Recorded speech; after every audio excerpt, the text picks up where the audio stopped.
Good morning student. आज हम Hindi grammar का यानी हिंदी व्याकरण का फर्स्ट लेसन जो है संधि कर रहे हैं। संधि का मतलब होता है मेल या जो। जिस तरह से अगर किसी चीज़ को जो मिलाना है वो क्या कहलाता है, संधि कहलाता है। तो परिभाषा अगर इसकी देखी जाए तो क्या होगी कि दो निकटवर्ती वर्णों का मेल संधि कहलाता है।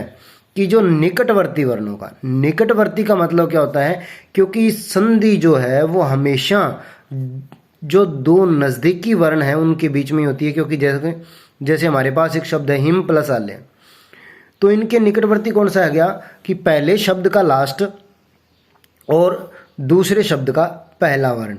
संधि सिर्फ इन दो वर्णों के बीच में ही होगी, बाकी अक्षर को अपने बिल्कुल जैसा है वैसा ही लिखना है, सिर्फ इन दोनों के बीच के अंदर ही मेल करवाना है। जैसे इसके साथ हिम के साथ लास्ट स्वर कौन सा है, वर्ण कौन सा है, तो मैं के साथ अगर कोई भी मात्रा नहीं लगी है, कोई हलंत नहीं लगा है, इसका मतलब मैं के साथ क्या होता है अ, और यहाँ पे क्या है आ, और अ प्लस आ क्या बन जाता है, आ बन जाता है। तो हमने यहाँ पे इसका क्या बना दिया, जैसे ही मैं को आ बन गया, ए प्लस आ, तो इसको आ की मात्रा लगा दी और बाकी वैसे का वैसे वर्ड लिख दिया, तो क्या बन गया ये हिमालय। तो आइए अब इनको सीरियल वाइज स्टार्ट करते हैं, क्योंकि हमारी ये स्वर संधि है और ये स्वरों के अकॉर्डिंग ही चलेगी। और बेटर तरीके से इसको समझने के लिए, इसके नियम को समझने के लिए ये तरीका बहुत अच्छा है। तो आइए स्टार्ट करते हैं। जैसे अ, आ, ई, उ, री, ए, ओ, औ। अब सबसे पहले ए की तो कोई मात्रा नहीं होती, ये हमें पता है।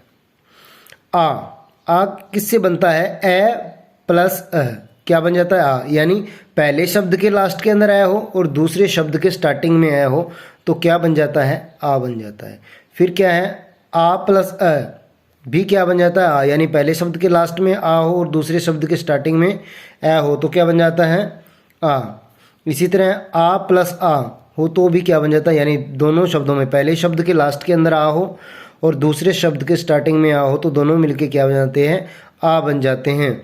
जैसे अगर यहाँ पे ए हो और यहाँ पे आ हो तो भी क्या बन जाता है आ। जैसे ठीक इस उदाहरण के अंदर आप देख सकते हो कि यहाँ ए था और यहाँ आ था, दोनों मिलके क्या बन गए हाँ। इस तरह से इसका एक उदाहरण और लेते हैं तो देख सकते हैं आप कि हम लिख दें कि विद्या प्लस आल्य, विद्या प्लस आल्य, तो क्या बन जाएगा विद्यालय। यानी यहाँ पे क्या है आ और यहाँ पे क्या है आ, दोनों मिलके क्या बन जाएंगे आ बन जाएंगे और शब्द क्या बन गया हमारे पास विद्यालय। अब यही सेम रूल नेक्स्ट में रहेगा कि पहले शब्द के स्टार्टिंग में ही हो और दूसरे शब्द के पहले शब्द के लास्ट में ही हो और दूसरे शब्द के स्टार्टिंग में ही हो तो दोनों मिलकर क्या बन जाते हैं, ई बन जाते हैं। और कौन सी, बड़ी ई। इसी तरह बड़ी पहले शब्द के लास्ट में बड़ी ई हो और दूसरे शब्द के स्टार्टिंग में छोटी ई हो तो क्या बन जाएगी, बड़ी ई बन जाएगी। अगर दोनों में बड़ी ई हो यानी पहले शब्द के लास्ट के अंदर और दूसरे के स्टार्टिंग में भी अगर बड़ी ई हो तो दोनों मिलकर क्या बन जाएंगी, बड़ी ई बन जाएंगी। और जैसे उदाहरण हम यहाँ पे देख सकते हैं कि जैसे कवि प्लस इंदर, यानी वह को किसकी मात्रा लगी हुई है, छोटी ई की मात्रा लगी हुई है तो ई, और आगे क्या है छोटी ई प्लस ई, तो हमने क्या बनाया था ई प्लस ई क्या बन जाता है बड़ी। तो हमने और कुछ भी नहीं करना, बस वह को क्या लगा दोगे आप बड़ी ई की मात्रा लगा दोगे, बाकी अक्षर है वो वैसे का वैसे लिख देना है। तो उम्मीद करता हूँ यहाँ तक आपको समझ में आ गया होगा। नेक्स्ट जो है यही सेम जो चीज़ है वो आगे वाले में रहेगी ऊ के शब्द में। ऊ के शब्द में देखिए, अब यहाँ पे मैं आपको बता दूं कि हम यहाँ से बिल्कुल सीरियल वाइज चल रहे हैं कि पहले हमने आ के बारे में किया, फिर ई के बारे में किया, अब क्या आ गया हमारा ऊ आ गया। तो ऊ कैसे बनता है, ऊ प्लस ऊ क्या बन जाएगा, बड़ा ऊ। अगर दोनों छोटे हुए हैं तो भी क्या बन जाएगा, बड़ा ऊ, और अगर दोनों बड़े हुए हैं तो भी क्या बन जाएगा, बड़े ऊ। मतलब कैसे कि पहले शब्द के लास्ट के अंदर छोटा ऊ हो और दूसरे शब्द के स्टार्टिंग में बड़ा ऊ हो तो दोनों मिलकर क्या बन जाएंगे, बड़ा ऊ बन जाएंगे। और ऐसे ही अगर दोनों के अंदर छोटे ऊ हों तो भी क्या बन जाएगा, बड़ा ऊ बन जाएगा। जैसे हमने उदाहरण लिया कि लघु प्लस उर्मी, यानी ग के साथ किसकी मात्रा है, छोटे ऊ की मात्रा, छोटा ऊ प्लस बड़ा ऊ। तो हमने यहाँ पे क्या बनाया था, छोटा ऊ प्लस बड़ा ऊ क्या बन गया, बड़ा ऊ। तो हमने यहाँ पे क्या करना है, जो ग को छोटे ऊ की मात्रा लगती है उसको हमने क्या कर देना है, बड़ी कर देना है। अब यहाँ ऊ तक हो गया। नेक्स्ट जो हमारा है अब वो आ जाता है री के संबंध में। जो री है, री के संबंध में हमारे पास दो नियम होते हैं कि अगर ए या आ के बाद री आ जाती है, यानी री से पहले, यानी फर्स्ट पहले शब्द के लास्ट में ए या आ हो और दूसरे शब्द के स्टार्टिंग में अगर री लगा हो तो क्या बन जाएगा, री का ए और आधा रे। जैसे हमारे पास एक उदाहरण है, महा प्लस ऋषि, यानी आ है यहाँ पे री आ गया तो इसका क्या बन गया, अर।